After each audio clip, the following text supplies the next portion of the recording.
මේ තමයි ධර්මයේ ආශ්චර්යය. මේ තමයි ධර්මයේ ආනුභාවය. පින්කමේ ආනුභාවයෙන් පින්වත් සියලු දෙනාට රහත් වෙලා නිවන් දකින්න මේ පින් හේතු වාසනා වේවා. සාදු සාදු සාදු.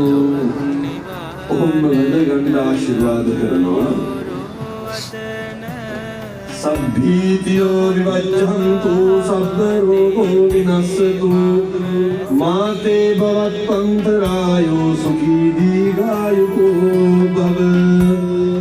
අභිවාදන සීලිස්ස නිච්ඡං වද්දාපචායිනෝ සත්තාරෝ ධම්මා වඩ්ඩන්ති ආයුවන්නෝ සුඛං බලං ආයුරාෝග්‍ය සම්පatti සග්ග සම්පatti මේවච අතෝ නිබ්බාන සම්පස්ස